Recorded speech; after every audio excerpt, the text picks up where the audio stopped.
Hello hello दोस्तों, स्वागत है आपका। हम लोग एक नए टॉपिक में इकोनॉमिक्स की हम लोग की सीरीज चल रही थी। इससे पहले हम लोग आर्थिक विकास के बारे में हेरोडोमर मॉडल, भारतीय मानवीय संसाधन, आर्थिक विकास में क्या क्यों जरूरी है और आगे सरकार की क्या नीतियां होती हैं, संबंध इनके बारे में हम लोग काफी टॉपिक पढ़ चुके हैं। आप पिछली वीडियो में देख चुके होंगे। आज का हम लोग का इंपॉर्टेंट टॉपिक है भारत में मानवीय संसाधन विकास के लिए सरकारें क्या कर रही हैं। ये हम लोग का टॉपिक है। दूसरा टॉपिक है निजी क्षेत्र मानवीय संसाधन विकास में कैसे योगदान दे सकता है। और तीसरा हम लोग का टॉपिक है कि मानवीय संसाधन विकास के लिए अंतरराष्ट्रीय सहयोग कितना महत्वपूर्ण है।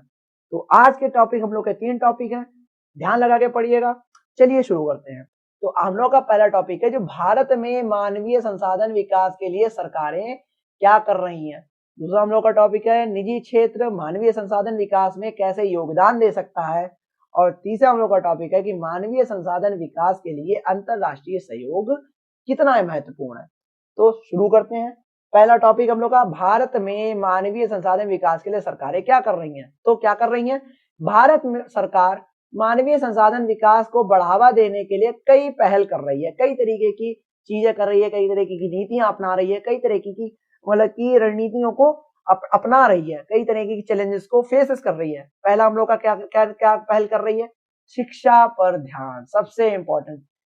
मतलब आपने देखा होगा ज्यादातर टॉपिक्स में एजुकेशन पे बहुत जोर दिया गया, स्किल्स पे बहुत जोर दिया गया।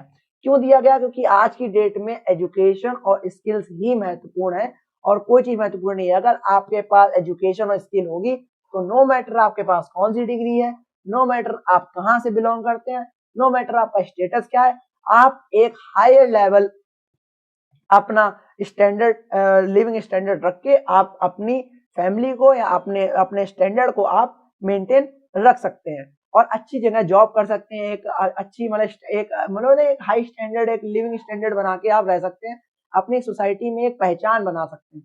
ठीक है, तो एजुकेशन और स्किल्स वो चीजें हैं, तो आप इन पे अक्सर ध्यान भी दे और इसीलिए जो भारत सरकार है वो मानवीय संसाधन विकास को बढ़ावा देने के लिए पहल कर रही है। तो किसमें सबसे ज्यादा पहल कर रही है? एजुकेशन पर ही पहल कर रही है, एजुकेशन पर ही ध्यान दे रही है। तो क्या ध्यान दे रही है? सरकार ने स्कूली शिक्षा, उच्च शिक्षा और व्यावसायिक प्रशिक्षण पर काफी ध्यान केंद्रित किया है। ध्यान देखो, यही तो कर रही है सरकार ने, स्कूली शिक्षा पर बहुत ध्यान केंद्रित किया है, बहुत कुछ बदलाव कर रही है। उच्च शिक्षा पर, हायर एजुकेशन पर बहुत बदलाव कर रही है। व्यावसायिक प्रशिक्षण मतलब व्यावसायिक तरीके से कैसे आप आगे बढ़ सकते हैं उनपे, उसके बारे में काफी ज्यादा बोला कि वो कहते नहीं है, वो लगा रही है, कैंप्स लगा रही है, उसको बहुत प्रचार प्रसार कर रही है, काफी ध्यान केंद्रित किया जाता है। और सर्व शिक्षा अभियान, उच्चतर शिक्षा में गुणवत्ता सुधार जैसी योजनाएं के माध्यम से या योजनाओं के माध्यम से शिक्षा की पहुंच और गुणवत्ता में सुधार लाने का प्रयास लगातार किया जा रहा है। यही छोटे छोटे हम लोग की योजनाओं का यूज करके, जैसे सर्व शिक्षा अभियान, सभी को शिक्षा प्राप्त हो, मतलब छोटे से छोटा गरीब से गरीब घर का बच्चा भी शिक्षा को प्राप्त कर सके, ये सरकार का मेन मोटो है। उच्चतर शिक्षा में गुणवत्ता का सुधार, मतलब उच्चतर जो शिक्षा हो रही है, हायर एजुकेशन, उनमें गुणवत्ता में सुधार कर रही है, एनईपी ला रही है।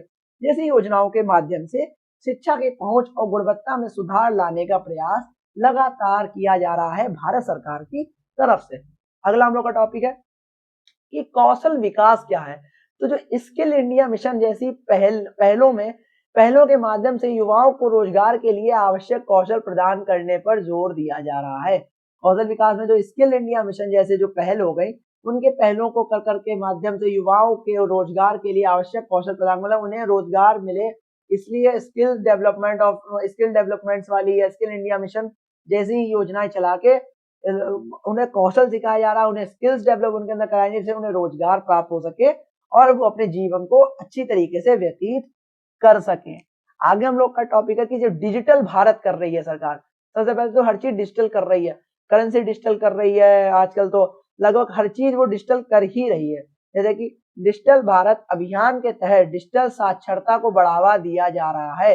जैसे कि जो डिजिटल भारत अभियान है उसके तहत ही डिजिटल साक्षरता को, सभी को शिक्षा प्रदान करना, मतलब डिजिटली सबको सभी को साक्षरता को बढ़ावा दिया जाना, मतलब होता नहीं हर चीज को डिजिटली कर रहा है, पढ़ाई भी डिजिटली हो रही। देखो आप ये वाला जो लेक्चर देख रहे हो वो तो डिजिटल ही देख रहे हो ना।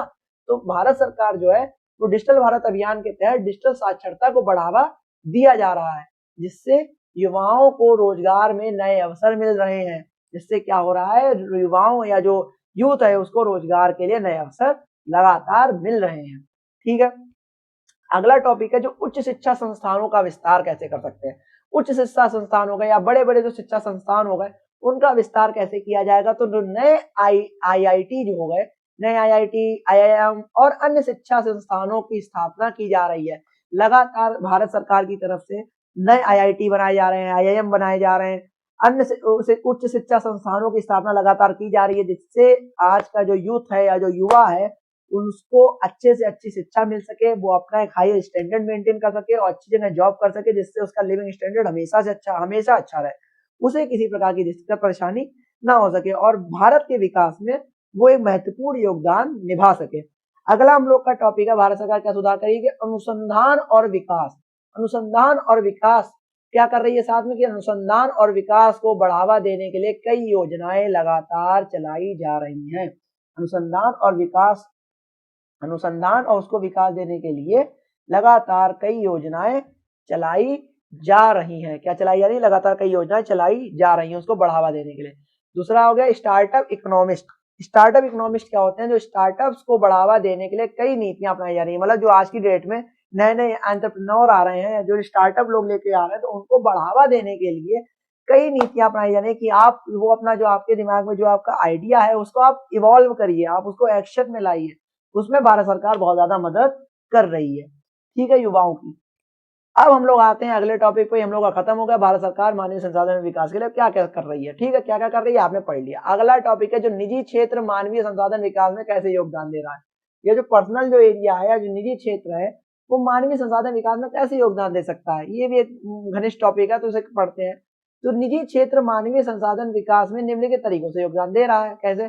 कौशल विकास कार्यक्रम चला के। यही देखो, कंपनियां कर्मचारियों को प्रशिक्षित करने और उनके कौशल को विकसित करने के लिए कार्यक्रम चला सकती है। जो कंपनियां होती हैं, आपने देखी होगी, बड़ी बड़ी कंपनियां होंगी, वो आपको टूर पे भेजती हैं कि आप बाहर जाइए, लोगों से सीख के आइए, हम लोग की कंपनी में इन्वॉल्व करिए आके। आज के लिए सरकारें भी होती हैं, तो वो टीचर्स को बाहर भेज रही हैं कि आप सीख के आओ चीजें और यहाँ पे पढ़ा हुआ के। बाहर लोग विदेश जा रहे हैं, सरकार उन्हें भेज रही है, वहां से लोग सीख के आ रहे हैं अपने बच्चों को यहाँ पढ़ाने के लिए। इसी तरीके से जो कंपनियां होती हैं, जो निजी क्षेत्र, ये तो मैंने सार्वजनिक क्षेत्र में, जो निजी क्षेत्र हो गया उसमें कंपनियां क्या होती हैं, वो कर्मचारियां जो उनके अंदर कॉर्पोरेट सेक्टर में उनके जो वर्कर्स हैं उनको प्रशिक्षित करने के लिए, उनके कौशल को विकसित करने के लिए कार्यक्रम चला सकती है। ठीक है, वो चला सकती है जिससे उसकी कंपनी में प्रॉफिट हो या उसके जो वर्कर्स हो गए वो अच्छे तरीके से काम कर सकें। ठीक है, इंटर्नशिप और प्रशिक्षण। इंटर्नशिप आपने सुनी होगी। आप कोई जो डिग्री कर रहे हो, आपको लगा होगा कि आप कुछ दिन के लिए, देखो फ्रेशर्स को कोई लेना नहीं चाहता आज की डेट में। फ्रेशर्स को कोई लेना नहीं चाहता कि फ्रेशर्स मतलब होगा कि फ्रेशर आएंगे, उन्हें हमें सिखाना पड़ेगा और जब वो सीख जाते हैं, कंपनियों का ये सोच है कि वो फ्रेशर जो आएंगे आप उन्हें वही सिखाएंगे, वो जो अच्छा सीख जाएंगे तो वो आगे जाके अच्छे पैकेज मिलेगा तो वो वहां काम करने लगेंगे जाके। लेकिन आज की डेट में इंटर्नशिप एक ऐसा प्रोग्राम होगा जो कॉलेज ही करवाती है, कि कॉलेज कंपनियों को हायर करवाती है, कंपनी आपको हायर करती है इंटर्नशिप प्रशिक्षण के लिए। छात्रों को इंटर्नशिप और प्रशिक्षण के जो अवसर प्रदान करने उन्हें व्यवहारिक अवसर को दिया जाता है कि अगर जैसे जो छात्र हो गया उसने कोई डिग्री कंप्लीट करी तो उससे रिलेटेड वो जहाँ कंपनी में जाएगा तो उसे 1 साल की या 2 साल की इंटर्नशिप मिलती है कॉलेज की तरफ से ही, कॉलेज कैंपस की तरफ से, कि वो वहां पे जाके थोड़ा एक्सपीरियंस गेन कर ले कि कैसे एक माहौल है इंटर्नशिप का या कैसे उस कंपनी में काम करा जाता है। इन सब के बारे में जानने के लिए इंटर्नशिप प्रोग्राम चलाए जाते हैं। ठीक है, तो छात्रों को इंटर्नशिप और प्रशिक्षण जैसे के अवसर प्रदान करके उन्हें व्यवहारिक अनुभव दिया जा सकता है। जो छात्रों को जो इंटर्नशिप हो गया और जो प्रशिक्षण के जो अवसर प्रदान करके उन्हें क्या दिया जा रहा है, व्यवहारिक अनुभव दिया जा रहा है, कैसे कैसे तरीके से वो आगे काम करेंगे। सामाजिक जिम्मेदारी। सामाजिक जिम्मेदारी में कंपनियां सामाजिक जिम्मेदारी के तहत शिक्षा और कौशल विकास के लिए कार्यक्रम चला सकती है। कंपनियां जो होती हैं वो सामाजिक जिम्मेदारी के तहत क्या कर सकती हैं सॉरी कहता है शिक्षा और कौशल विकास के लिए कार्यक्रम चला सकती हैं। सिंपल सी बात है। आगे बोल रहा है कि जो शैक्षणिक संस्थानों के साथ रहे सहयोग, जो शैक्षणिक संस्थान हो गए उनके साथ क्या सहयोग है, जो कंपनियां शैक्षणिक संस्थानों के साथ मिलकर पाठ्यक्रम विकसित कर सकती हैं और छात्रों को रोजगार के अवसर प्रदान कर सकती हैं। तो शैक्षणिक संस्थानों के सहयोग क्या हो सकता है, जो कंपनियां होती हैं वो शैक्षणिक संस्थान हो गए उनके साथ मिलकर एक बढ़िया सा पाठ्यक्रम, एक होना नहीं है कि एक कोर्स तैयार कर सकती हैं और उससे जो छात्रों को रोजगार के अवसर प्रदान कर सकती हैं। जैसे छात्र हो गए कोई कंपनी हो गई, उसने कह दिया कि आप एक काम करिए, आप अपने जो छात्र हो वो हमारी कंपनी में इंटर्नशिप के लिए भेज दीजिए, हम लोगों ने ये कोर्स रेडी किया है, ठीक है। तो वो क्या करेगा, तो जो एक बढ़िया था उसने कोर्स रेडी कर रहा है कि मैं आपको सिर्फ 1 साल के लिए 2 साल के इंटर्नशिप यहाँ कराएंगे, जिससे वो लोग क्या हो जाएंगे, व्यावहारिक रूप से तैयार हो जाएंगे। तो ये कंपनियां ये कर सकती है शैक्षणिक संस्थानों के साथ मिलकर, जिससे छात्रों को एक रोजगार के अवसर प्रदान कर सके।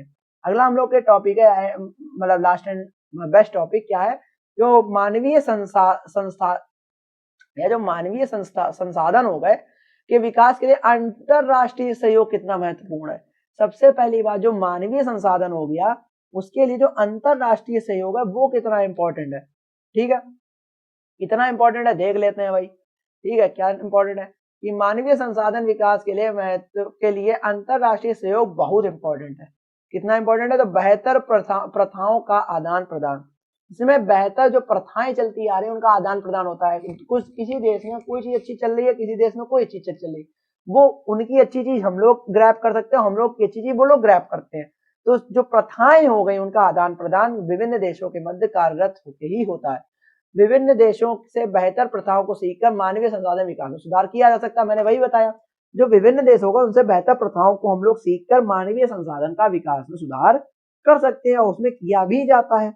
वित्तीय सहायता कैसे कर सकते हैं, जो वित्तीय सहायता होती है वो अंतरराष्ट्रीय संगठन और अन्य देश भारत को मानवीय संसाधन विकास के लिए वित्तीय सहायता प्रदान कर सकते हैं। जैसे कि अगर अंतरराष्ट्रीय संगठन हो गए और जो अन्य देश हो गया भारत को जो मानवीय संसाधन के लिए वित्तीय सहायता, जैसे कि कोई कंपनी है और बाहर की जो मतलब अब्रॉड की कंपनी है, वो यहाँ पे काम कर रही है, वो चाहती है कि जो यहाँ के जो टैलेंटेड बच्चे हैं या भारत में जो टैलेंटेड बच्चे हैं वो हमारी कंपनी में अच्छे से काम करें आके, या वो टैलेंट को आगे लाना चाहती है, तो वो क्या कर सकती है, फाइनेंशियली भारत की मदद कर सकती है या उन बच्चों की मदद कर सकती है, जिससे वो अपनी कंपनी को प्रॉफिटेबल बनाने के लिए उनको इतना अच्छी हायर लेवल एजुकेशन दे दे, या फाइनेंशियली उनको इतना ज्यादा सपोर्ट कर दे जिससे वो हायर एजुकेशन को प्राप्त कर सके, ठीक है। तो वित्तीय सहायता भी कर सकती है अंतरराष्ट्रीय कंपनियां या अंतरराष्ट्रीय देश संगठन होते हैं। तकनीकी सहयोग कैसे होता है, जो विदेशी विशेषज्ञों की मदद से भारत में मानवीय संसाधनों के लिए आवश्यक तकनीकी ज्ञान और कौशल विकसित किए जा सकते हैं।